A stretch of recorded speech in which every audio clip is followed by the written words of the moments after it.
ஜெய ஜெய சங்கர ஹர ஹர சங்கர. ஸ்ரீ குருபியோ நம. திருவிளையாடல் புராணத்துல இந்திரநானவன் எப்படி சிவபெருமான பூஜை பண்றான், சோமசுந்தர் கடவுள்கள் அப்படின்ற பார்த்துட்டே வந்தோம். அபிஷேகாதிகள்லாம் பண்ணி, பூஜைகள்லாம் பண்ணி, நைவேத்தியங்கள்லாம் வச்சு, அதுக்கப்புறம் அவரை நாமாவளிலாம் சொல்லி அர்ச்சனை பண்றாங்க. இந்த அர்ச்சனை நம்ம கடைசியா பார்த்தது பூசையும் பூசைக்கு ஏற்ற பொருள்களும் பூசை செய்யும் நேசனும் பூசை கொண்டு நியதிர் பேரும் நல்கும் ஈசனுமாகி பூசை யான் செய்தேன் எனும் மென்போத வாசனை அதுவும் ஆன மறைமுதல் அடிகள் போற்றி. இந்த போற்றியில கடைசி போற்றியாக சொல்றார். எப்படி அது போற்றி அப்படின்னா, பூசையும் செஞ்ச பூஜனை பூஜைகள். இந்த பூஜை அப்படிங்கிறது தமிழ்ல பூசை அப்படிங்கிற பூசையும் செய்த பூஜை சுவாமிக்கு சோடசோபச்சாரங்களோட செய்த பூஜை, அபிஷேகம், ஆராதனை, இந்த பலவிதமான பூஜை. அது மட்டும் இல்ல, பூஜைக்கேற்ற பொருள்களும் அந்த பூஜைக்கு என்னென்ன தேவைப்பட்டதோ அத்தனை பொருள்களையும் கொண்டு வந்து வச்சு அந்த பூஜை செய்யும் நேசனும் சரி, பூஜைக்கு வேண்டிய சாமான், பூஜை செஞ்ச முறை, அப்புறம் யாருக்கு பூஜை பண்ணா அப்படின்னா அந்த ரொம்ப இனியவனாகவும் அன்பனாகவும் இருக்கக்கூடிய தனக்கு நேயமிக்க அந்த ஈஸ்வரன் அவனும் பூஜை கொண்டு நியதிர் பேரு நல்கும் ஈஸ்வரன். இந்த பூஜையை ஏற்றுக்கொண்டு அதுக்கு தகுந்தபடியாக என்ன பயனை எல்லாம் கொடுக்க வேண்டுமோ அப்படி பயனை எல்லாம் அளிக்கக்கூடிய இறைவனுமாக. இது மாத்திரம் இல்லையா, தான் தான் எல்லாம் செய்யறோம் அப்படிங்கிற ஒரு எண்ணம் வேற இருக்கான். நான் தான் பண்ணேன், யான் செய்தேன் எனும் மென்போத வாசனை அதுவும் ஆன. நான் செஞ்ச உடனே தான் செஞ்சோம், தான் பண்ணோம் அப்படிங்கிற ஒரு எண்ணம் வந்துதான். அந்த எண்ணமும் அவனாவே இருந்துட்டானாம், அந்த ஈஸ்வரனாவே இருந்துட்டானாம்.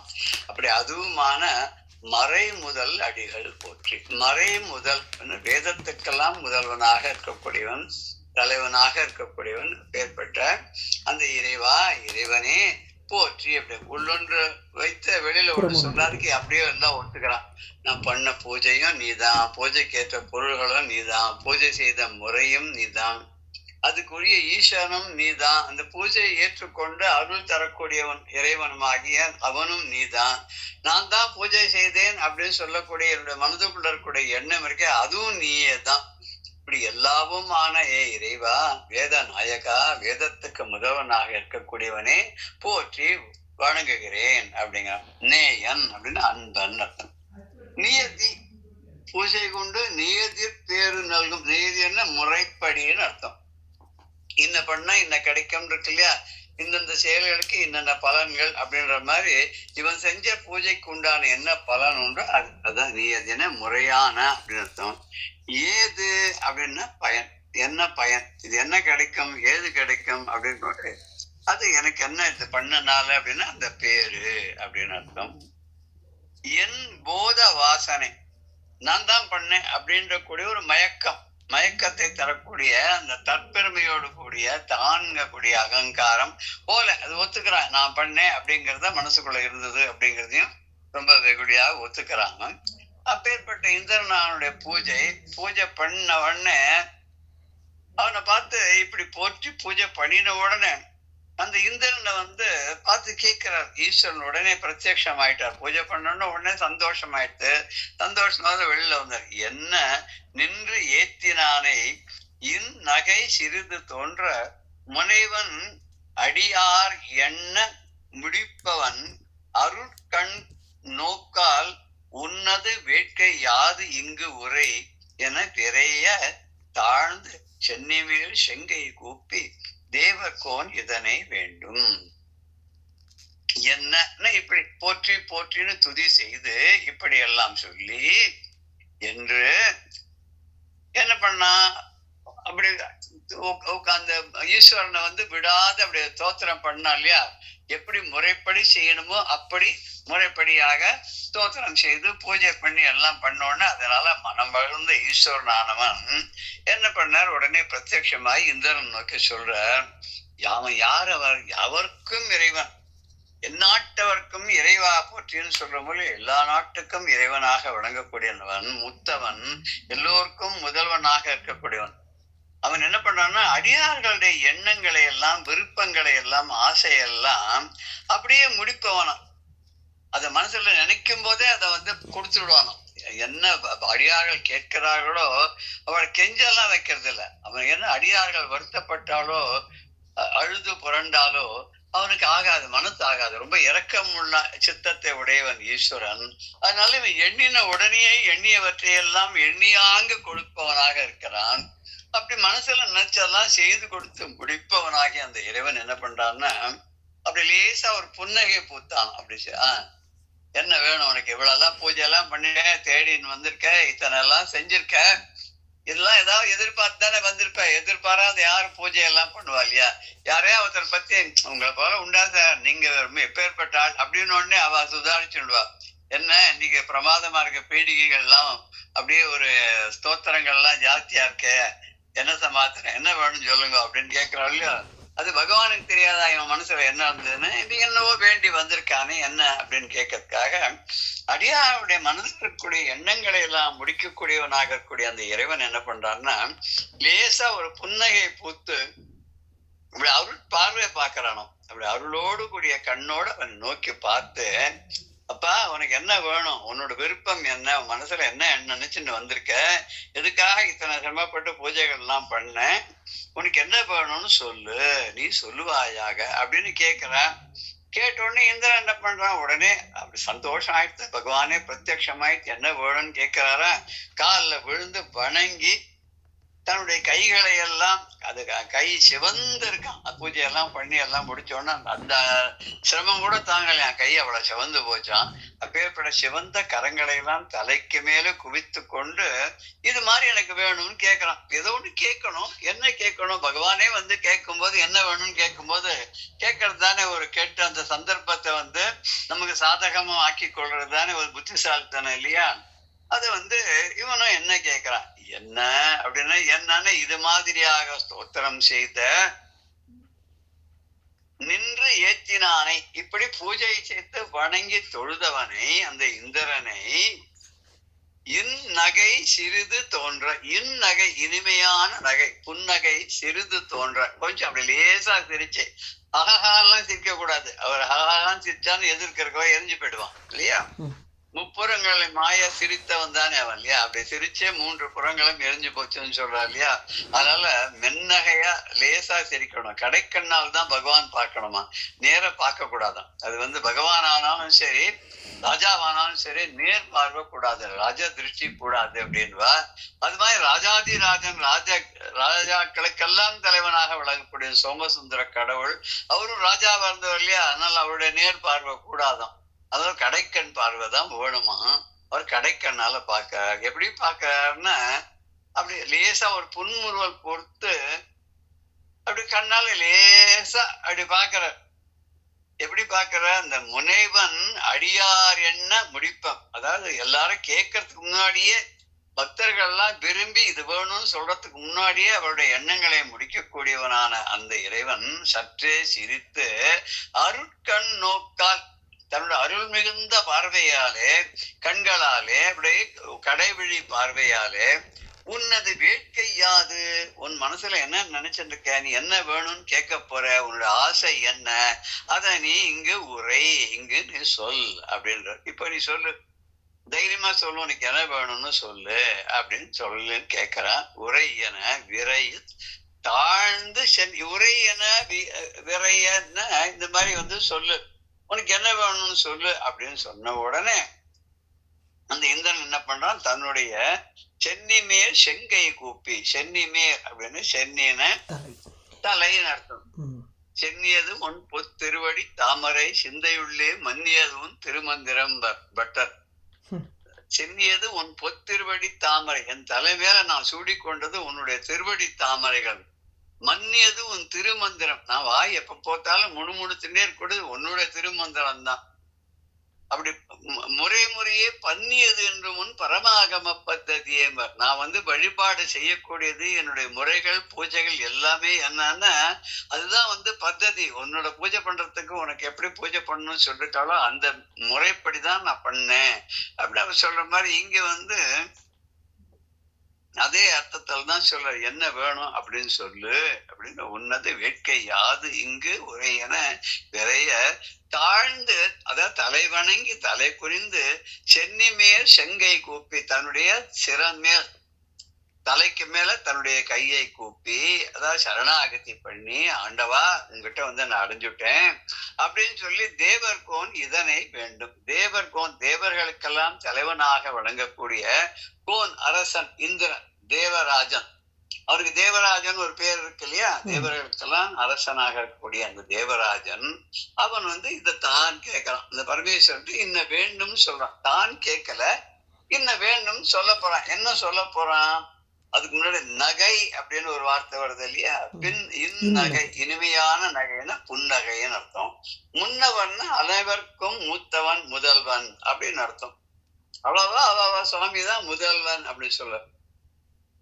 பூத்தவளே புவனம் 14 பூத்தவண்ணம் காத்தவளே கறந்தவளே கரை கண்டனுக்கு மூத்தவளே என்றும் மூவா முகுந்தற்கு இளையவளே.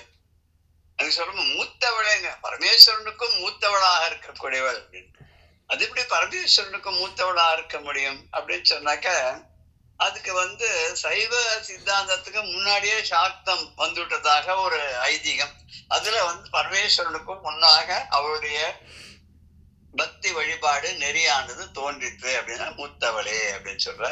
இன்னொன்னு இந்த உலகம் எல்லாமும் தோன்றுவதற்கு முன்பாகவே இருந்த மூத்தவளாக இருக்கக்கூடியவள் அப்படின்னு எடுத்துக்கலாம்.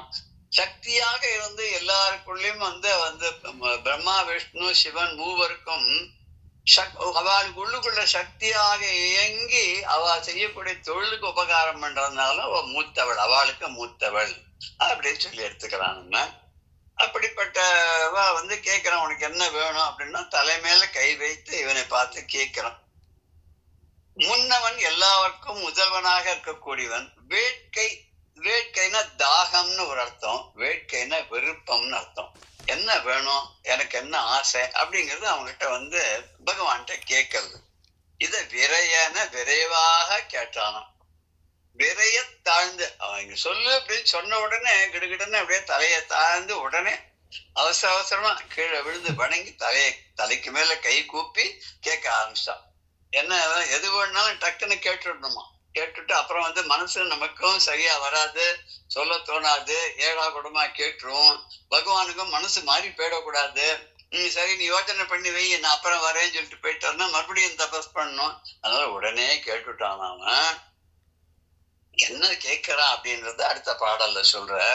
ஐய நீ இருக்கை எல்லைக்கு அணியனான் அளவில் நீங்கா வெய்ய வெண் பழியினோடு மேலை நாள் அடியேன் செய்த மையல் வல் வினையும் ஐந்து உன் மலரடி வழுத்தி பூசை செய்யவும் உரியவனானேன். சிறந்த பேர் இதன் மேல் யாதோ. ஐயா ஏ கடவுளே, நின் இருக்கை, நீ இருக்கக்கூடிய வாசஸ்தலமான இந்த கதம்ப வனம் இருக்கு, இதனுடைய எல்லைக்கு அடியான். இந்த எல்லை, இதனுடைய எல்லையானது எங்க ஆரம்பிக்கிறதோ அந்த இடத்துக்கு நான் கிட்ட வந்த உடனே அணியனாம் கிட்டே வந்து விட்டேன். அருகாமையில் வந்த உடனேயே அளவில் நீங்கா பெய்ய என் பழியினோடு, அளவுல ரொம்ப அளவு கடந்த, அதாவது இதுக்கு என்னுடைய பாபங்கள் இருக்கு, அதுக்கு எல்லையே இல்லாத அளவுக்கு கொடிய பாபங்கள், என்னுடைய பாபங்கள்லாம் என்னை விட்டு அது நீங்காததாக இருக்கு. அளவில் நீங்காது, அப்படியே குறையாம அப்படியே இருந்துட்டு இருக்கு அந்த பாபங்கள்லாம்.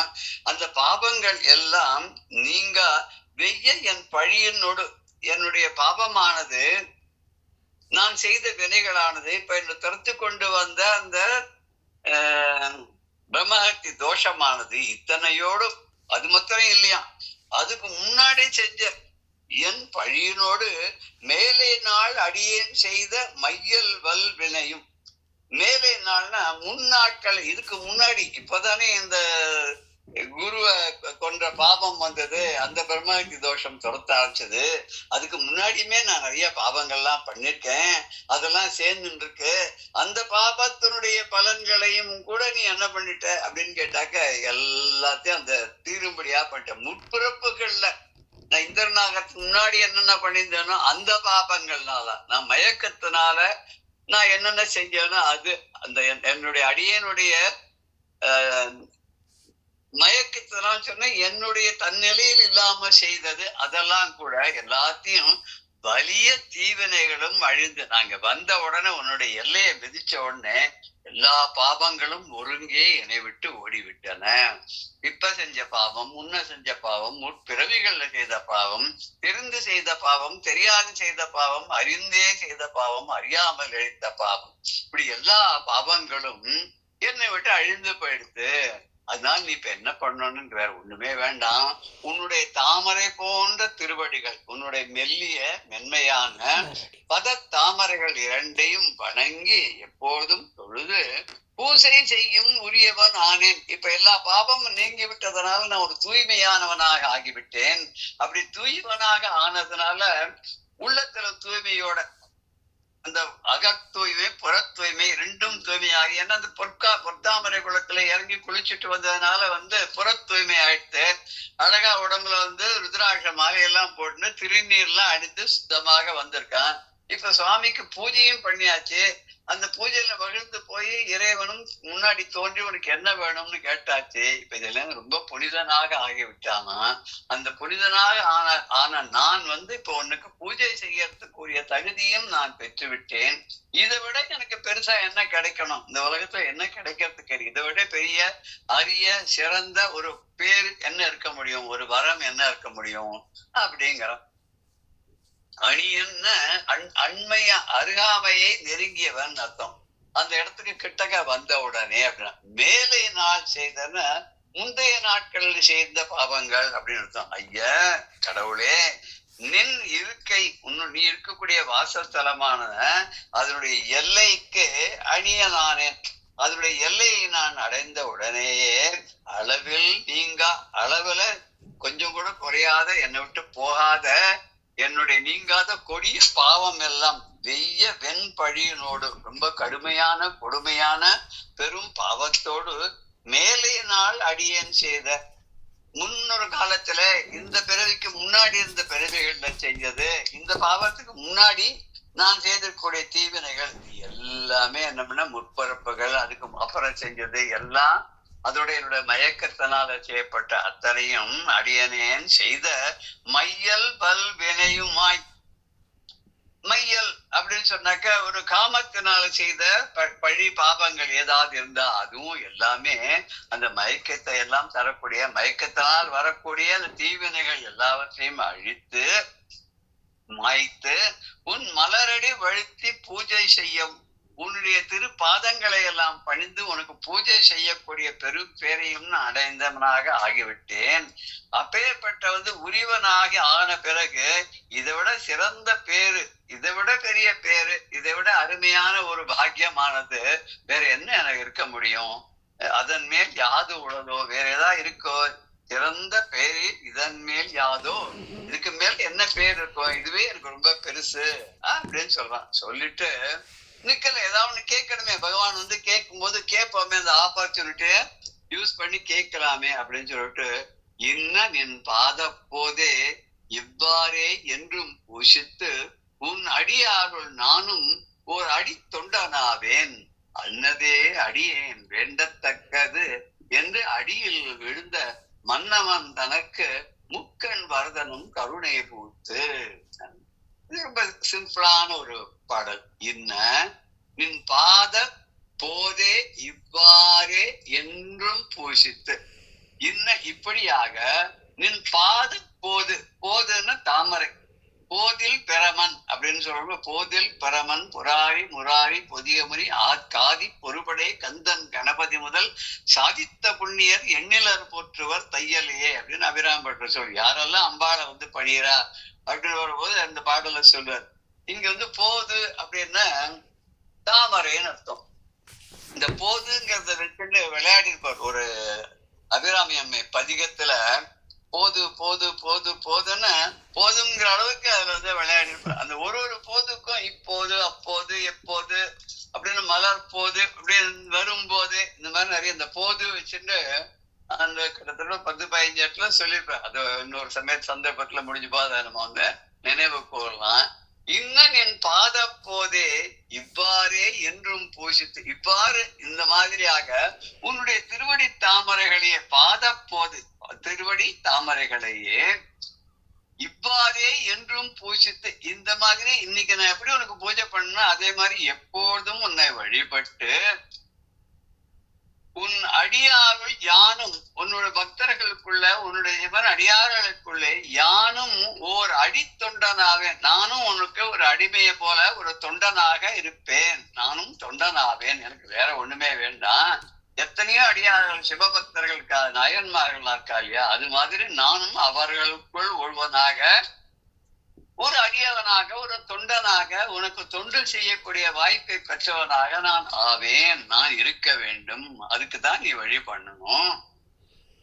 அன்னதே அடியேன் வேண்டத்தக்கது, அன்னதே அதுதான், எனக்கு வேற எதுவும் வேண்டாம்ப்பா, உன்னை என்னன்னைக்கு பணிந்திருக்கக்கூடிய உன்னை என்றும் தொழக்கூடிய அப்பேற்பட்ட ஒரு பெரும் பாக்கியத்தை மாத்திரம் நீ எனக்கு கொடுத்தா போறோம், அது என்னால் வேண்டத்தக்கதாகும். இது ஒண்ணுதான் நான் இப்ப உன்னை வருந்தி கேட்டுக்கொள்ளக்கூடிய ஒரு பாக்கியமாகும் வரமாகும் அப்படின்னு சொல்லி அடியில் விழுந்து, அதாவது திருவடிகள்ல விழுந்து, அந்த பெருமான் வந்து காட்சி தர அவருடைய திருவடிகள்ல விழுந்து முன்னவன் தனக்கு அப்படி காலடியில விழுந்த அந்த முன்னவன் யாரு, முக்கண் அந்த இந்திரனுக்கு, தேவர்களுடைய தலைவனாக இருக்கக்கூடிய அந்த இந்திரனுக்கு காலில் விழுந்து வணங்கி வரத்தை கேட்கக்கூடிய அந்த இந்திரனுக்கு முக்கண் வரதனும் கருணை பூத்து, முக்கண் வரதன் 3 கண்களை உடைய கருணையை உள்ள அந்த ஈஸ்வரன், ஒரு 2 கண்ணால கடைவழி பார்வை பார்த்தாலே எல்லாம் கிடைச்சிடும், 3வது கண்ணாலேயே ஒரு கடைக்கண் பார்வை பார்த்தான்னா கேட்கணுமா, அவன் நேர் பார்வை பார்க்க கூடாதுன்னு சொல்லுவா இல்லையா, ஏன்னா 3 கண்ணும் சூரியன் சந்திரன் அக்னி என்ற 3 கண்ணாலேயே நேராக பார்த்தா அது விபரீதமான, அவன் எதிரிகளை பார்க்கறதுக்கு தான், கொடியவர்களை பார்க்கறதுக்கும் அசுரர்களை பார்க்கறதுக்கும் அழிக்கிறதுக்கும் தான் அப்படி பார்ப்பான். பக்தர்கள்லாம் பார்க்கறதுக்கெல்லாம் அப்படி ஓரக்கண்ணால் தான் பார்ப்பான். அப்படி ஓரக்கண்ணால பார்க்கக்கூடிய அந்த வள்ளன் இருக்காரு, இவரையும் கருணையோட பார்க்கிற, இந்திரனையும் கருணையோட பார்க்கிறார். கருணையோடு பார்த்து என்ன பண்றது, அடுத்தது என்னன்னு இதுல பாதம்னு திருவடிகள் பார்த்தோம். மன்னவன்னு அரசன், இங்க வந்து தேவர்களுக்கெல்லாம் அரசனாக இருக்கக்கூடிய இந்திரன். முக்கண் வரதன், 3 கண்களை உடையவன் வரதன், எப்பொழுதும் மனதில் நினைத்த வேண்டிய வரங்களை எல்லாம் தரக்கூடிய வரம் ததாதி வரதா இல்லையா, இப்ப வரத்தை எல்லாம் கேட்ட வரத்தை எல்லாம் கொடுக்கக்கூடியவடியான அப்பேற்பட்ட சிவபெருமான். அவன் இருதுபிற் சிறந்த வேலிலும்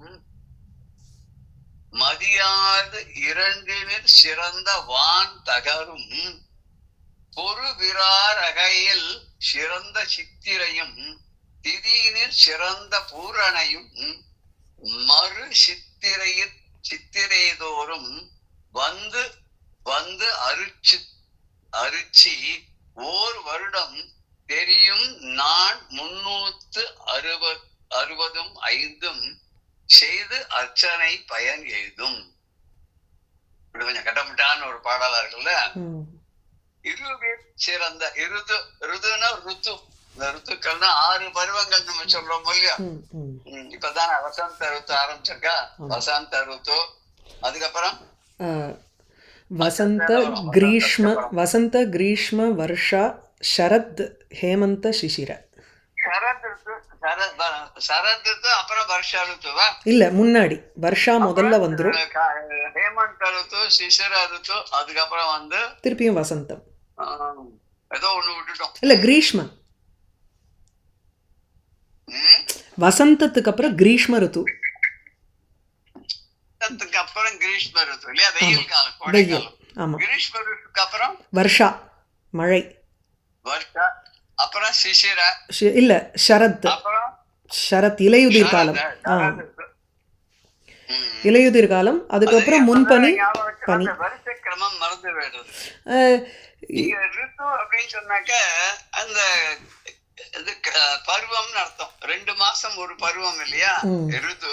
அந்த ரிதுவில் சிறந்த பருவங்களிலே உயர்ந்த சிறந்ததான வேநீர் பருவம். வேநீர் பருவம்ங்கிறது இங்க வந்து வசந்த ருத்து நம்ம எடுத்துக்கலாம். இல்ல வேநீர்னாக்க அது வசந்தம் தானே, கோடை காலம்னு எடுத்துக்கலாம்.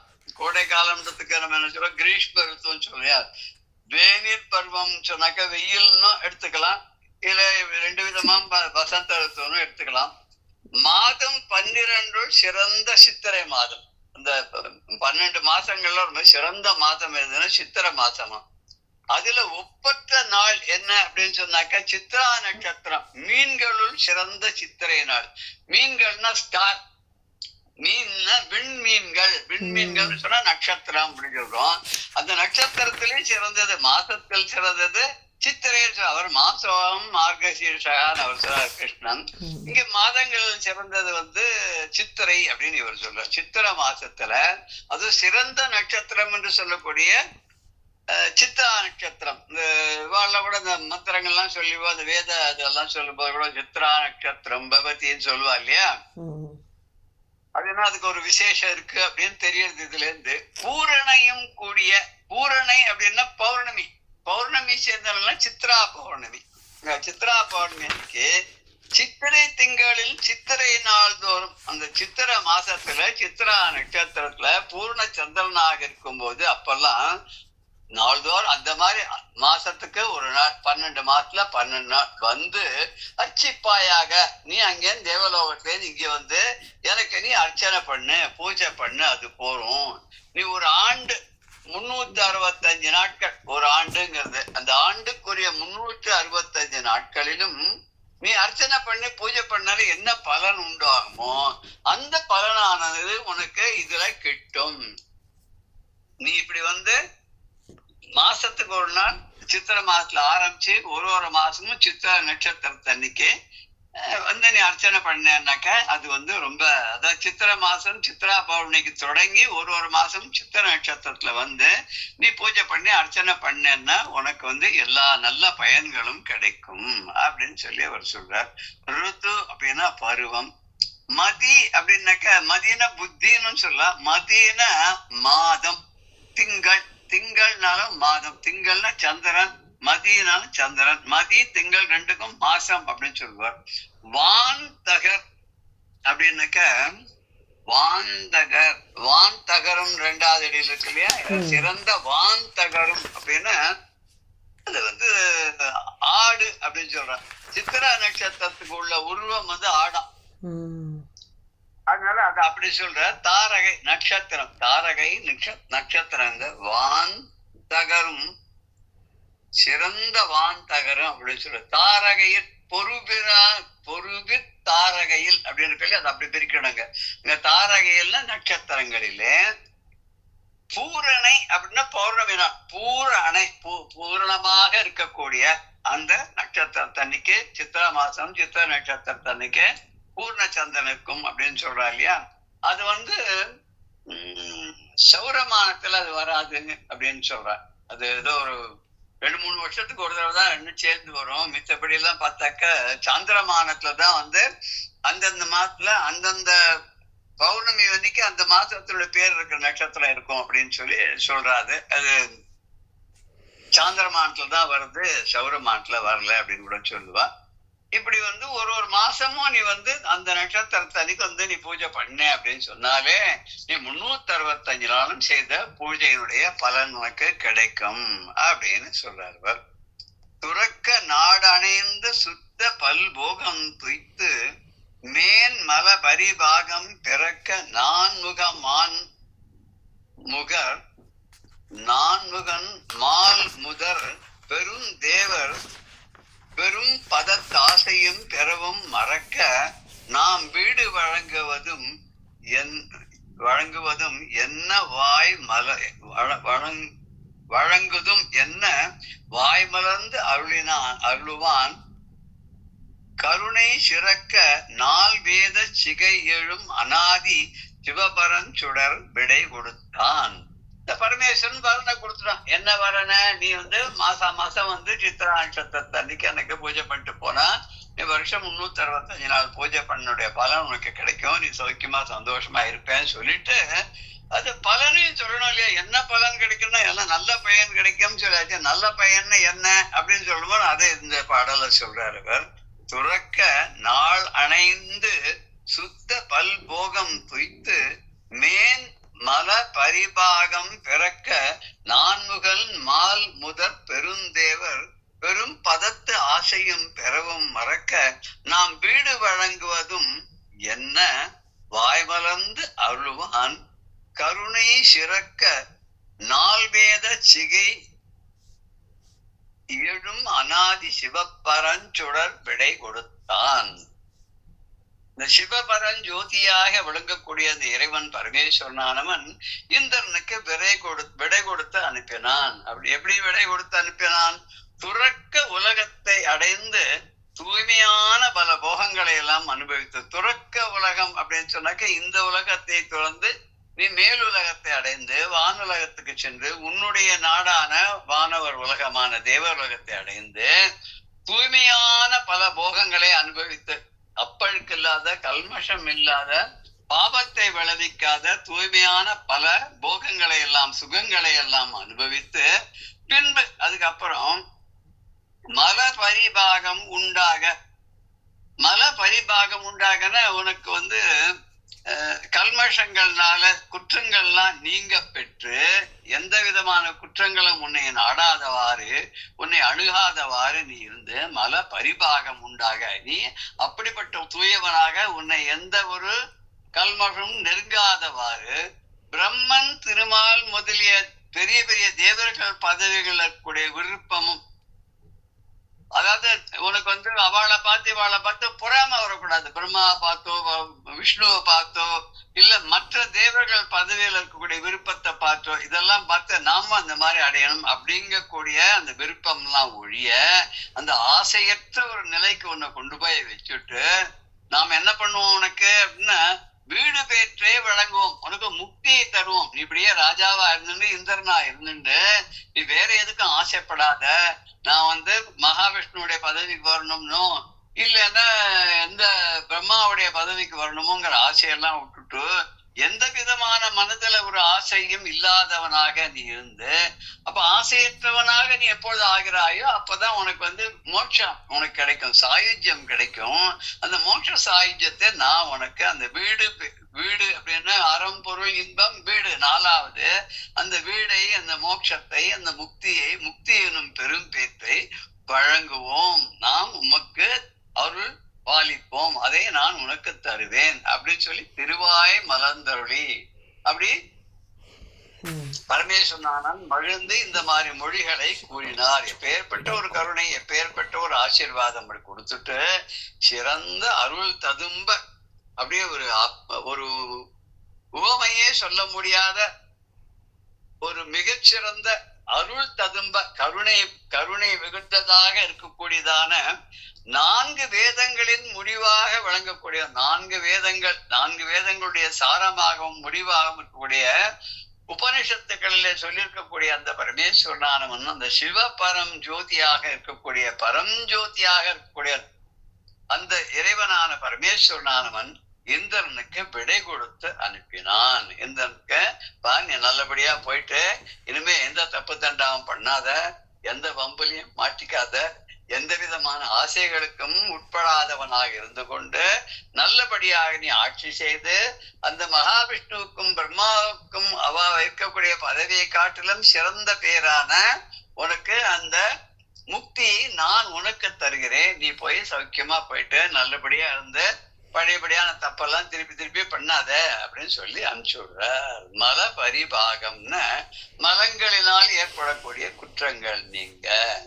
பெரும் பதம், பெரிய பதம், அரிய பதவி, இதுக்கு மேல ஒரு பதவியே கிடையாது.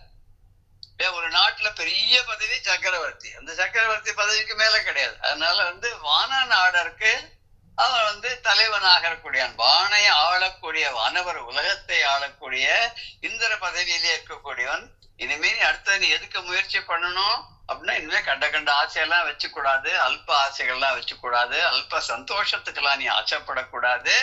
நீ என்ன பண்ணணும்னா வீடு பெற நில். அவையார் சொன்னா இல்லையா, வீடு பெற நில் அப்படின்னா முக்தியை அடைவதற்கு நீ நில், அதுக்கு தகுந்தபடியாக நீ நடந்து கொள் அப்படின்னு சொல்லி அர்த்தம். அப்படி இப்ப உடனே வீடுன்னா முக்தின்னு பார்த்தோம். பெரிய பதம், பெரும்பதம்னா பெரிய பதம், அரிய நற்பதத்தை அருள போகிறான் இந்த இறைவன். மூடினான் புலக போர்வையால் யாக்கை முடிமிசை அஞ்சலி கமலம் சூடினான் வீழ்ந்தான் எழுந்து கண் அருவி துளும்பினான் பன்முறை துதி செய்தான் அனையன் அடி பிரிவு ஆற்றாது அஞ்சினான் அவன் அருளாளனை நாடினான் பிரியா விடைகொடு துறக்க நன்னினான் விண்ணவர் நாதன். இதுக்கு அப்புறம் என்ன ஆச்சு அப்படின்னு சொல்ல கதையை முடிக்கணும் இல்லையா, ஒரு முடிவுரை ஒண்ணு சொல்லணும். எதை சொன்னாலும் அதுக்கு வந்து ஒரு முற்றம் அப்படின்னு அப்ரப்டா நிறுத்த முடியாது, அதுக்கு ஏதாவது ஒரு முடிவுரை சொல்லணும் இல்லையா. அதுதான் இந்த பாடல சொல்றார். மூடினான் உலக போர்வையால் யாக்கை முடிமிசை அஞ்சலி கமலம் சூடினான் வீழ்ந்தான் எழுந்து கண் அருவி துளும்பினான் பன்முறை துதி செய்து ஆடினான் அனையன் அடி பிரிவு ஆற்றாது அஞ்சினான் அவன் அருளாளனை நாடினான் பிரியா விடைகொடு துறக்க நன்னினான் விண்ணவர் நாதன். தேவேந்திரன் என்ன பண்ணான்னா உடம்பெல்லாம் அப்படியே சிலிர்க்கும்படியாக, உடல் சிலிர்க்கிறதுன்னு ஒரு ஒரு அதிசயமான ஒன்றை பார்த்துட்டோம், ஆச்சரியமான ஒன்றை பார்த்துட்டோம், இல்ல ஒரு பயத்தினால் நடிக்கப்பட்டோம், நம்ம உடம்புல இருக்கிற முடிகள்லாம் அப்படியே நிற்கும் இல்லையா, இந்த மெய்க்கூர் தெரிதல் சொல்ல அப்படி தேவேந்திரனுக்கு உடல் முழுக்க அப்படியே மெய் சிலிர்த்துது. உடல்ல இருக்கக்கூடிய மயிர்கள் எல்லாம் சிலிர்த்து நின்றுமா தலைமையில கை கூப்பி, ஏற்கனவே ஒரு தடவை கை கூப்பி வணங்கினா லிங்கத்தை பார்த்த உடனே, அப்புறம் பூஜை எல்லாம் செஞ்சு அவர் காட்சி தர வந்த உடனே மறுபடியும் கைகளை தூக்கி தலைக்கு மேல கை வச்சிருந்து சரணாகதி பண்ணி அவரை போற்றி துதி செய்தான்.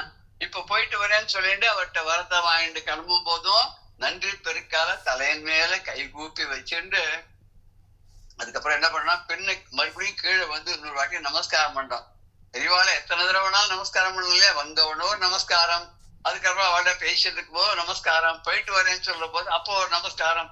அவ ரொம்ப என்ன பண்றா, சரி போரும் போய் எத்தனை தடவை பண்ணிட்டே இருப்பார். அதாவது ஒரு சம்பிரதாயத்துல என்ன சொல்றதுன்னா, பெரியவாளை பார்க்கும்போது அவ போரும்னு சொல்ற வரைக்கும் நமஸ்காரம் பண்ணணும். சில பெரியவாள்லாம் எப்படி இருப்பான்னா அவளை பார்க்க வரவாளே ரொம்ப கம்மி, அதுல வரவாள்ல ரொம்ப சில பேர் தான் கீழே வந்து நமஸ்காரம் எல்லாம் பண்ணி இது பண்றவா. அதனால யாராவது ஆசிரியர் ஆப்பிட்டு நமஸ்காரம் பண்ணா போருன்னே சொல்ல மாட்டாளாம், அவன் பாட்டு விழுந்து நமஸ்காரம் பண்ணிட்டே இருப்பான், போருன்னே சொல்ல மாட்டான். அக்கம் பக்கத்துக்கு ஜாட காமிச்சு போறோம் அப்படின்னு சொன்ன அப்புறம் ஒரு மாதிரி அப்படியே சுதாரிச்சுண்டு சரின்னு அடுத்த டாபிக் மாத்திருவாளாம். அது மாதிரி இங்க இவன் வந்து என்ன பண்ணான்னா கீழே விழுந்து நமஸ்காரம் பண்றான். போரும் சொல்ற வரைக்கும் நமஸ்காரம் பண்ண, தலைய வந்து கைய வந்து தலைக்கு மேல கை கூப்பி கீழே விழுந்து வணங்கினான். கீழே விழுந்து வணங்கிட்டான்னால சரணாகதி பண்ணதாக சாஷ்டாங்கமா நமஸ்காரம் பண்ணிட்டா, உன்னை விட்டா வேற கதி இல்லை, நீதான் காப்பாற்றணும், நீதான் எனக்கு நல்ல அருளை தரணும் அப்படின்னு சொல்லி சரணாகதி பண்ணதுக்கு சமானம் ஆகுது இல்லையா. அப்படி கீழே விழுந்து நமஸ்காரம் பண்ணி பின்ன எழுந்து கண்ணுல அப்படியே பாஷ்பவாதி பரிபூரித்த நேத்திரம், அவனுக்கு அப்படியே கண்ல இருந்து இந்த ஒரு ஆனந்த கண்ணீர் பெருகிறதான். பரமேஸ்வரனையே தரிசனம் பண்ணிட்டோம், அவரால் நம்முடைய பாபங்கள்லாம் நீக்கப்பட்டது, அவரே நமக்கு சொல்லிட்டார் உனக்கு வந்து நல்ல பெரிய பதவியை நான் கொடுக்கறேன், மோட்ச சாம்ராஜ்யத்தையே தரேன் அப்படின்னு சொல்லிட்டார். சொல்லி ரொம்ப அந்த ஆனந்தத்தினால ஆனந்த கண்ணீர் சொரிந்தான்.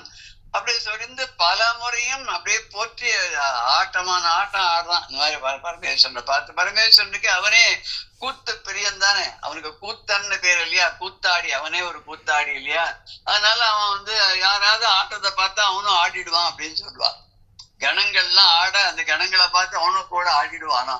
இவா நிறுத்துவாளா அவ நிறுத்துவாளான்னு தெரியாத 2 பேரும் ஆடிண்டே இருப்பா. அதை கண்கொள்ளா காட்சியாக மற்ற முனிவர்களும் தேவர்களும் பார்த்து ரசிச்சுன்னு இருப்பான்னா, இங்க இந்திரனே கூத்தாடுறான். சந்தோஷத்தினால, சந்தோஷம் மேலிட்டதுனால கூத்தாடுறான்.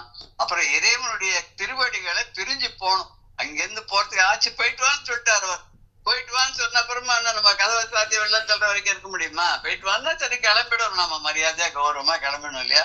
அது மாதிரி இவன் என்ன, இறைவன் போயிட்டு வான்னு சொல்லிட்டார், உனக்கு இதெல்லாம் தரேன், நீ இப்படி இருன்னு சொல்லி நல்ல புத்தியை சொல்லி அவன் அனுப்பிச்சுட்டார். பிரியறதுக்கு மனசே வரல. இந்த பரமேஸ்வரனை பார்த்தா பார்த்துட்டே இருக்கலாம் போல் இருக்கு. இந்த சோமசுந்தர கடவுளை வச்ச கண் வாங்காத பார்த்துட்டு அதுல இருந்து கண்ணை எடுக்கவே அவனுக்கு மனசு வரல. அப்படியே பார்த்துட்டே இருக்கான். அங்க இந்த திருவடிகளை விட்டு பிரியறதுக்கு பயமா இருக்கு. ஏன்னா தனியா திருப்பி ஊருக்கு போகணும், நல்லபடியா நம்ம இருக்கணுமே, பகவான்கிட்ட வேற நம்ம வாக்கு கொடுத்துட்டோமே, அந்த ஒரு பயம் வேற இருக்கு.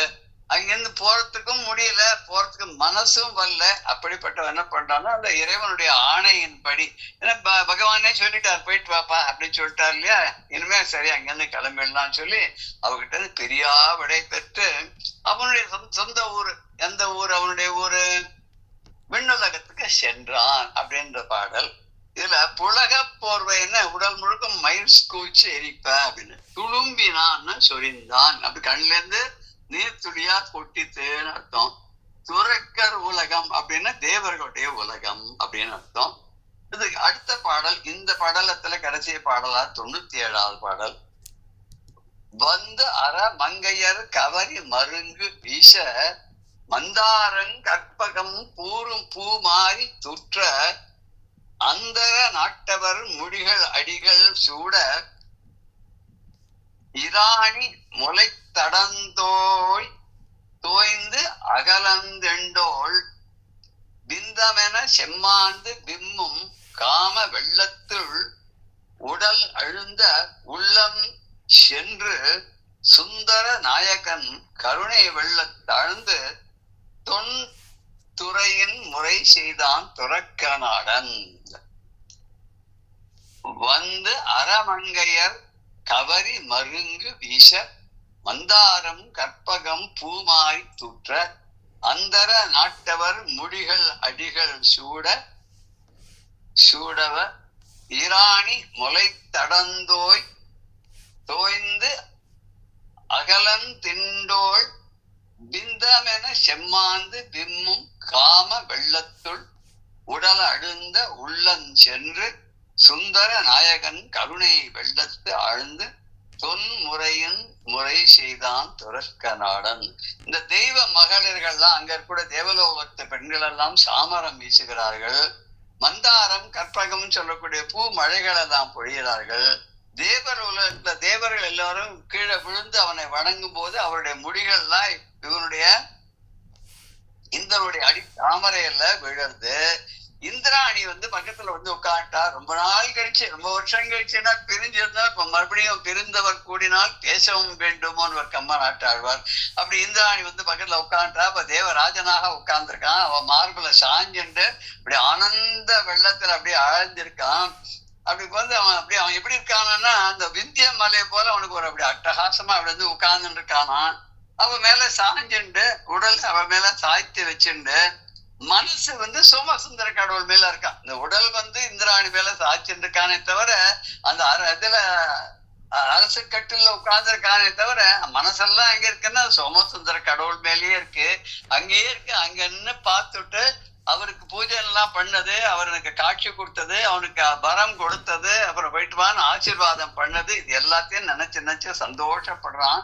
அருள் வெள்ளத்துல ஆழ்ந்து இருக்கான். அந்த தேவலோகத்து இந்திரன் இருக்கானே, பழையபடி இனிமே நல்லபடியா ஒழுங்கா ஆட்சி பண்ணணும் அப்படின்னு விரதத்தை எடுத்துட்டு இனிமே நல்லபடியாக இருப்போம், தேவர் லோகத்துக்கு அரசனாக வாழ்வோம், ஒரு முன்மாதிரியாக எல்லாருக்கும் இருக்கலாம் அப்படின்னு சொல்லி ஆட்சி பண்ண ஆரம்பிச்சான். இந்த பாடல் தான் முடியறது. அறமங்கையர்னா தெய்வ மகளிர் அப்படின்னு அர்த்தம். ஐராணி இந்திராணி அப்படின்னு, ஐராணி இந்திராணி ஐராணி. சொல் முறை அப்படின்னு சொல்லப்பட்ட முறை, பெரியோர்கள் வகுத்து கொடுத்த முறையில ஆட்சி பண்ணான். அத தொன்முறைங்கிறத சொல் முறையில் படிக்கிறார். சொல் முறையில் முறை செய்தான், ஆட்சி செய்தான், நாட்டை நல்லபடியாக ஆண்டான். நல்லபடியாக ஆண்டு நல்ல பேரோட இனிமே அந்த மாதிரி இருக்கணும் எல்லாரும் அப்படின்னு சொல்லக்கூடிய அளவுக்கு ஒரு அருமையான ஒரு இந்திரன் மாடல் ஆட்சியை அவன் கொடுத்தான் அப்படின்னு சொல்லி இந்த படத்துல நம்ம பார்க்கிறோம். இதோட 439 பாடல்கள் முடிந்திருக்கு. 97வது பாடல் இந்த படலத்துல. இதுக்கு அடுத்ததாக வரக்கூடியது வெள்ளை யானை சாபம் தீர்த்த படலம் அப்படின்னு சொல்லி வரப்போகுது. இதுல 31 செய்யுள்கள் இருக்கு.